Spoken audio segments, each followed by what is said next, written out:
off some of these larger branches in the middle of this tree, trying to create a more open vase effect.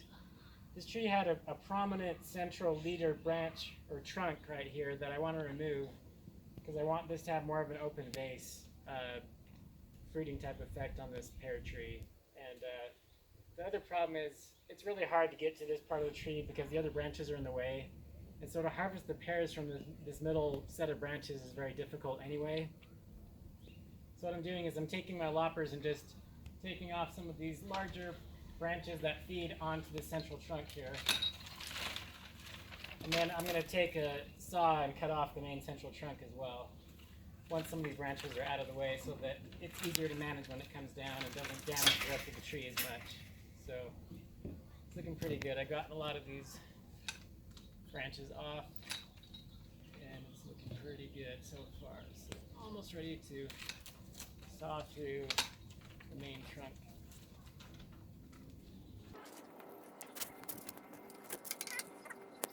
So let's see, we're going to saw this trunk down right here.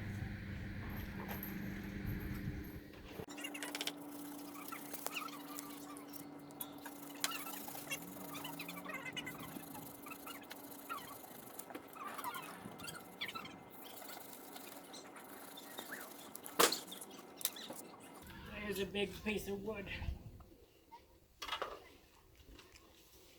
Incoming log! So now it's got more of an open vase, and I've removed the main central leader trunk branch. And that will allow more air and light into the middle of the tree and also help control the height of the tree. Because the tree was getting a little bit too tall, and now I can train some of these other outside branches to bend down a little bit so it's easier to harvest the fruit. I got these branches off of this mature pear tree, and you can see I took off the central lead trunk branch in an effort to kind of control the height on this pear tree and also stimulate more outward growth so that it's easier to harvest the pears when they do come in. So again, you want to stick with the principle of trying not to prune more than 30% of the branches off a tree in any given year. That way you don't overstimulate growth of the tree, and I think I'm done pruning this tree for this year, and if I need to do more pruning, I'll do it in the next upcoming years. So you can see the amount of wood that we took off here is that pretty thick and substantial trunk branch, the lead branch that was pointing toward the sky. I kind of wanted to limit the height of the tree, and so we cut that down. And I think it actually looks pretty nice still. That open vase effect still makes it look like a nice tree. It doesn't look like it's been butchered, and it helps control the tree growth.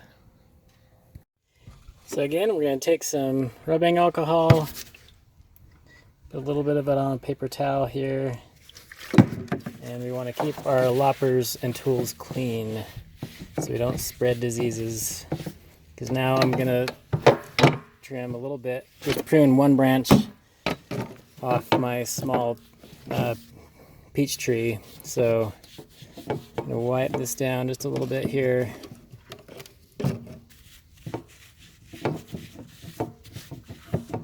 I love these loppers. They're awesome. These Fiskars loppers with this gear mechanism. I've bought the titanium version before, but the blade on the titanium version breaks easier than the steel version, which this titanium version is more expensive. So just get the normal Fiskars steel loppers. These things hold up really well over time. They cut very efficiently. You can cut some pretty hefty branches with these things, and they work very well and very quickly. Just keep them clean, and they actually stay pretty sharp and work very well. So that's nice and clean. We'll use them. Hi, Mom. Hi, dear. How are you?